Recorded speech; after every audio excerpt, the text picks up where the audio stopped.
साथियों, स्वागत है आप सभी का आपके अपने YouTube चैनल देवेंद्र क्लासेस में। आज हम आपके सामने एसएससी जीडी की हिंदी के प्रश्न लेके आए हैं जो प्रीवियस ईयर में आपसे पूछे गए हैं। ठीक है, तो पहला प्रश्न है आपके स्क्रीन के ऊपर, निम्न शब्दों में से कौन सा शब्द क्रिया विशेषण नहीं है।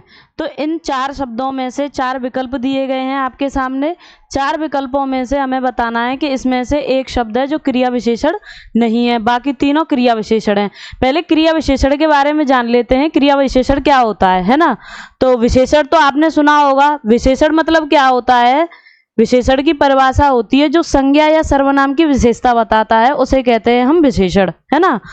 तो जो संज्ञा या सर्वनाम की विशेषता बताए उसे सिर्फ विशेषण कहा जाता है, लेकिन यदि क्रिया की विशेषता बता दी जाए तो उसे कहते हैं हम क्रिया विशेषण। ठीक है, यानी कि कहने का मतलब है क्रिया क्या होती है, किसी व्यक्ति द्वारा किया हुआ कार्य है ना, उसे हम क्रिया कहते हैं। जैसे कोई कार्य करे, दौड़ना, पढ़ना, लिखना, ये सब क्या होती हैं? क्रियाएं होती हैं।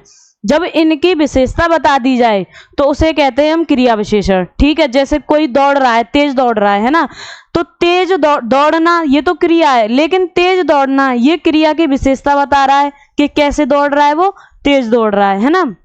तो ये होता है क्रिया विशेषण। ठीक है, अब क्रिया विशेषण के और जान लेते हैं। क्रिया विशेषण के होते हैं चार वेद। ठीक है, चार वेद होते हैं इसके क्रिया विशेषण के, जिसमें से पहला होता है कालवाचक।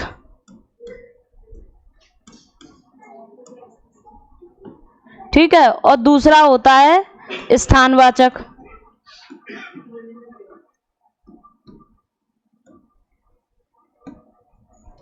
तीसरा होता है रीतिवाचक।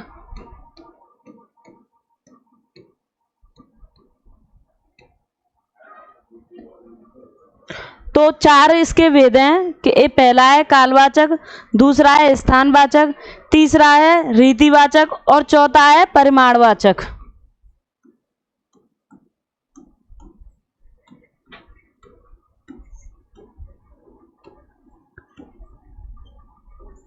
ठीक है, तो ये होता है क्रिया विशेषण। क्रिया विशेषण के चार भेद होते हैं। पहला है कालवाचक, स्थानवाचक, रीतिवाचक और परिमाणवाचक, है ना। इसमें से हमें शब्द बताना है, तो शब्द हो जाएगा क्या, हमारा आंसर हो जाएगा क्या। इसमें से क्या जो शब्द है वो क्रिया विशेषण नहीं है। ठीक है, अब चलिए नेक्स्ट प्रश्न की तरफ आगे बढ़ते हैं। दूसरा प्रश्न है आपके सामने, करत करत अभ्यास के आदमी होत सुजान, मुहावरे के रेखांकित स्थान पर उपयुक्त शब्द क्या होगा। ये मुहावरा है, करत करत अभ्यास के आदमी होत सुजान, लेकिन इसमें गलती है ना। और गलती कहाँ पर है? गलती है इस जगह पर। ठीक है, आदमी नहीं होता है, आदमी की जगह दूसरा शब्द होता है, तो वही हमें छांटना है कि दूसरा शब्द कौन सा होता है।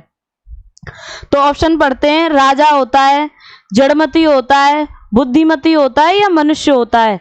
तो इस मुहावरे में जो शब्द होता है, सही शब्द होता है, वो होता है जड़मती। दूसरा ऑप्शन हमारा सही है, करत करत अभ्यास के जड़मत होत सुजान। ठीक है, हथेली पर सरसों जमाना मुहावरे का क्या अर्थ है। ये भी एक मुहावरा है, इस मुहावरे का हमें अर्थ बताना है कि इस मुहावरे का क्या अर्थ है। तो हथेली पर सरसों जमाना, अच्छी फसल होना, कम समय में कठिन कार्य करने की कोशिश करना, दूसरों की भलाई के लिए खुद को मुश्किल में डालना, चौथा है या कृषि करना। तो इसका जो सही आंसर होगा, हथेली पर सरसों जमाने का मतलब होता है कम समय में कठिन कार्य करने की कोशिश करना। दूसरा हमारा आंसर सही है। जब आदि से सब कुछ अच्छा हो तो रिक्त स्थान भी भला होता है। रेखांकित शब्द का विलोम बताना है, तो इसमें जो रेखांकित शब्द है वो है आदि। आदि शब्द का हमें विलोम शब्द बता के और इस स्थान में भरना है, रिक्त स्थान में क्या आएगा।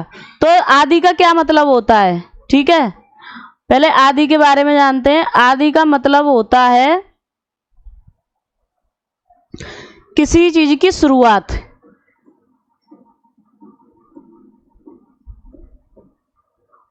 ठीक है, स्टार्ट करना। तो इसका जो विलोम होगा वो होता है अंत। शुरुआत का भी अंत होता है। ठीक है, तो आदि का हमें विलोम शब्द बताना था। परिणाम है, अंत है, भविष्य, आरंभ है, तो इसका दूसरा आंसर सही है हमारा, अंत इसका सही आंसर है। ठीक है, मेरे को दिल्ली जाना है शब्द आएगा, ये वाक्य है मेरे को दिल्ली जाना है, ये अशुद्ध वाक्य है। अब हमें इसको शुद्ध बनाना है। इन 4 ऑप्शन दिए गए हैं, इनमें से एक शब्द को यूज करेंगे इसमें, है ना।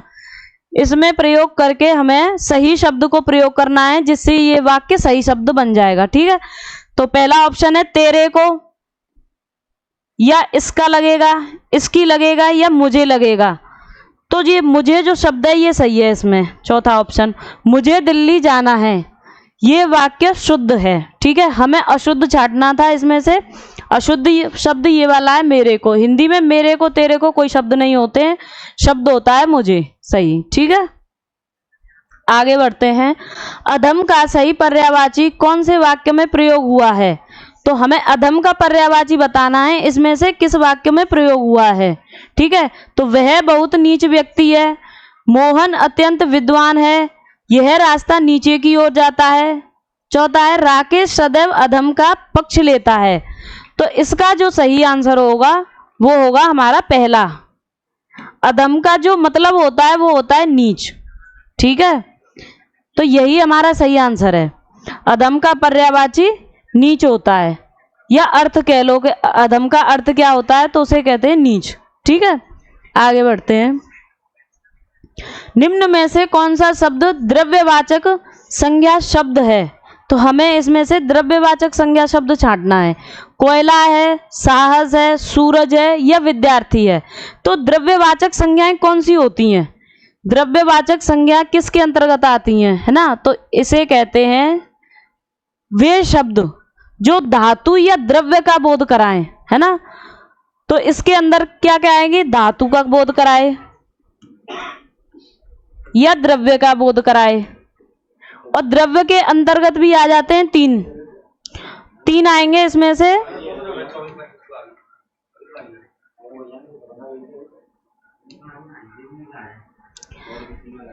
इसके अंतर्गत क्या हो रहा है इसमें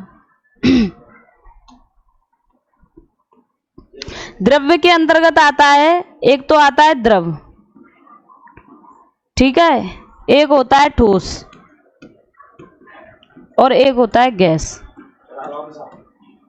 ये जो भी चीज इनके अंतर्गत जो उदाहरण होंगे, है ना, इनके अंदर जो भी उदाहरण होंगे वो द्रव्यवाचक संज्ञा के अंतर्गत आते हैं। तो कोयला हुआ, साहस या सूरज या विद्यार्थी। तो ये जो कोयला शब्द है, कोयला शब्द जो है द्रव्यवाचक संज्ञा के अंतर्गत आता है। ठीक है, और ऑप्शंस पे नजर डालते हैं। तो साहस कौन सी संज्ञा होती है? तो साहस होती है भाववाचक संज्ञा। और भाववाचक संज्ञा किसे कहते हैं? जिसका भाव हो या जिन शब्दों को सिर्फ भावों से प्रकट किया जा सकता है। जैसे गुस्सा, गुस्से को भाव ही तो आता है ना, दिखाई तो देता नहीं है, सिर्फ चेहरे पे एक्सप्रेशन ही दिखाई देता है ना। तो ये जो गुस्सा है ये भी एक भाववाचक संज्ञा के अंतर्गत आएगा। ऐसे ही साहस है। दूसरा है सूरज। सूरज कौन सी संज्ञा है?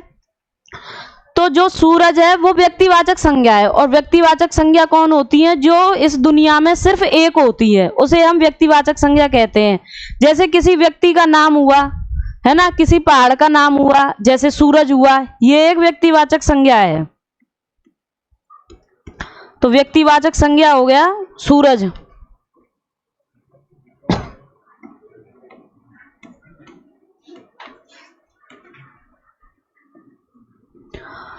विद्यार्थी।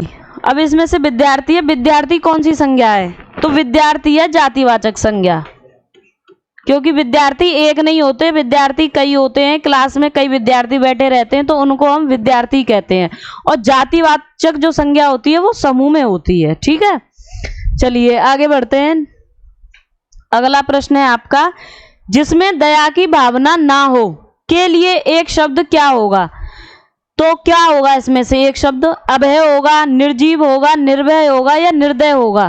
तो जिसमें दया की भावना ना हो उस व्यक्ति को हम कहते हैं निर्दय। जैसे हम कहते हैं जिसमें दया नहीं होती है वो भी तो निर्दय ही होता है। तो इसका आंसर हो जाएगा हमारा चौथा, निर्दय सही आंसर है। जो जाना ना जा सके के लिए सार्थक शब्द है। सर्वज्ञ है, अनन्य है, अज्ञेय है या प्रमेय है। तो जो जाना ना जा सके उसके लिए होता है अज्ञेय। नेक्स्ट प्रश्न, अंशु ने अलमारी से पुस्तक निकाली। तो इसमें जो अशुद्ध शब्द है इस वाक्य में वो है निकाली। निकाली को हमें सही करना है कि इसकी जगह क्या शब्द आएगा। ठीक है, तो निकाल आएगा, निकालें, निकाली या निकली। तो इसमें से जो सही शब्द आएगा वो आएगा निकाली। अंशु ने अलमारी से पुस्तक निकाली, हमारा सही वाक्य बन जाएगा। ठीक है, अव्यवस्था के लिए विलोम शब्द क्या होगा। तो अव्यवस्था के लिए विलोम शब्द क्या होगा, ऑप्शन पढ़ते हैं। गड़बड़ होगा, कुव्यवस्था होगा, सुव्यवस्था होगा या अराजकता होगा। तो अव्यवस्था के लिए, अव्यवस्था का क्या मतलब होता है, जैसे जहां कोई व्यवस्था है ही नहीं। ठीक है, तो इसका जो विलोम शब्द होगा या जो इसका जो उल्टा शब्द होगा वो होगा सुव्यवस्था। आगे बढ़ते हैं, वर्तनी की दृष्टि से अशुद्ध वाक्य कौन सा है। ये 4 वाक्य दिए गए हैं, इसमें से हमें वर्तनी की दृष्टि से अशुद्ध वाक्य छांटना है। तो पहला पढ़ते हैं, यद्यपि शेर घायल हो तो तथापि वह मारा नहीं गया। ये तो पूरा सही है, यहाँ कोई गड़बड़ नहीं दी है। यहाँ यदि दवा लोगे तो बुखार कम हो जाएगा। मोहन एक पुस्तक चाहता था और वह उसे मिल गई, या इसमें से कोई नहीं। तो इसका जो सही आंसर होगा वो होगा दूसरा। दूसरा कैसे होगा, ये जो शब्द है हिंदी में ऐसे शब्द नहीं लिखे जा सकते। ठीक है, तो इसका जो सही आंसर होगा वर्तनी की दृष्टि से अशुद्ध वाक्य ये है सेकंड। क्रम के अनुसार वाक्यांश के लिए एक शब्द क्या होगा। तो क्रम के अनुसार वाक्यांश के लिए पढ़ते हैं, क्रमांक होगा, यथाक्रम होगा, असंख्य होगा या सक्रम होगा। तो जो क्रम के अनुसार वाक्यांश है इसके लिए एक शब्द जो होता है वो होता है यथाक्रम। तो हमारा सेकंड आंसर सही है, यथाक्रम को क्रम के अनुसार कहा जाता है। ठीक है, सृष्टि के निर्माता ब्रह्मा हैं, तो विनाशक शिव, हमें शिव का पर्यायवाची बताना है। ये ब्रह्मा यहाँ गलत लिखा हुआ है, ब्रह्मा को शुद्ध वर्तनी में ऐसे लिखा जाता है। ठीक है, तो क्या पूछा है इसमें, शिव का पर्यायवाची पूछा है। तो शिव का पर्यायवाची क्या होगा, त्रिलोचन होगा, मार्तंड होगा, लोकेश होगा या विभु होगा। तो शिव का जो पर्यायवाची होता है वो होता है त्रिलोचन। ठीक है, हमारा ये पहला ऑप्शन सही है, शिव का पर्यायवाची त्रिलोचन कहलाता है। मार्तंड किसका पर्यायवाची होता है, अगर और ऑप्शनों को देखें हम तो मार्तंड जो होता है वो सूर्य का पर्यायवाची होता है।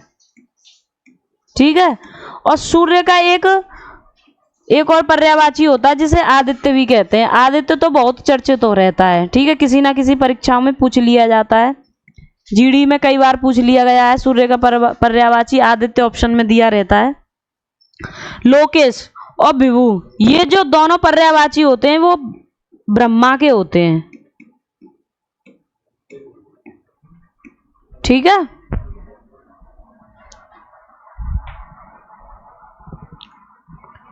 कुत्ता रेंगता है, इस वाक्य में रेखांकित शब्द के स्थान पर उपयुक्त शब्द क्या आएगा।